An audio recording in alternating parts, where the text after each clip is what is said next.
six-lane racing on that occasion, but they bossed the race, if you like, from the very first piece. So it's the semi-final of the Ladies Challenge Plate between University of Cal Berkeley, USA, and Dartmouth College, USA, for the honour of racing Leander Club in the final.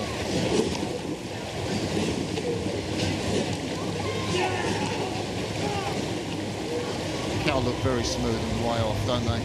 Yeah, they do, and their blade work is clean and high at that point, and actually they're lifting up quite well, so it'll go over any of the difficult water that we've been having, and it'll allow the athletes, you can see there's still a fair amount of wind that they'll be experiencing. It looks a lot flatter than it was, but you can see they're still having to keep it up. And these crews yesterday actually had the same time to Fawley and the barrier, both of these crews, so I'm really excited about this. You know, as you said, the Cal Berkeley crew have been the in-crew form, but Dartmouth has definitely come here in some great form. I mean, if you're Dartmouth, their coach is going to tell them you've got to blast out. You can see the aggression, you can see the power going into the first part of this race, led by William Bender in the stroke seat, the 21-year-old. What a rhythm he's setting for Dartmouth, and they're right up there with Cal at the moment, this 8 that's sent all before them. Yeah, but look at Cal now. They've just got that little bit of length, that really nice way that the Finnish man is leading his crew around that finish, that stroke man, sorry, not the Finnish man in there, and you can see that they are just moving with it. But Dartmouth, they've stayed with it. An unusual rig, a bucket rig as you call it, in an 8, so 2 men coming on one side together and the other side on the blades, and so unusual there. But again, let's look at the steering. We just need to make sure that the crews have got themselves straight. The coxswains are doing as little as they can. They're managing these tough conditions, but doing as little as can, so their crews can just be rowing in a really smooth way. And look how they've done an amazing move in that second minute. Yeah, they have, haven't they? They're really moving out. Cal, coached by Scotty Fransden, who was named Coach of the Year back in the USA, voted on by his fellow coaches. Scott took over from the legendary Mike Tatey, who was working at Cal, coached the USA to that gold back in Athens in 2004 when you got your medal. Yeah, Sarah. Mike Tatey was coaching the American crews when I was competing, and he was a famous name then. He was iconic, and we'd watch at the speed of his crews and be wondering what he'd be saying in his stable. And of course these Cal Berkeley guys could tell you. And look at the steering here now. Just watching the umpire, he seems quite calm, but they're beginning to come across a little bit.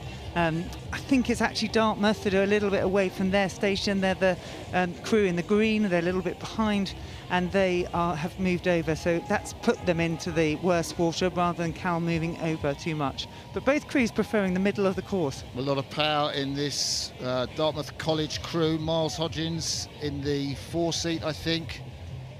Under 18 6K world record holder, posted 18:44.5, which is no mean feat when you're an 18-year-old. He's laying down that power in the engine room, trying to get his boat to hang on to Cal. You know, I think Dartmouth really believe they can win this, despite the race in the IRAs. I mean, you know, this is sport. Anything could happen, surely. Indeed, and you know, you're thinking, and you have to go to the start line believing you can win any race, I think, that you go into, and they'll have had a plan. They'll have known that Cal go out really quickly. We saw that in the championships earlier on over in America, and they'll be looking to hold on to them at this point. Cal, however, will be looking to monopolise on that quick start and keep moving away, keep pushing away. So it's University of Cal Berkeley, and they carried all before them in US intercollegiate rowing.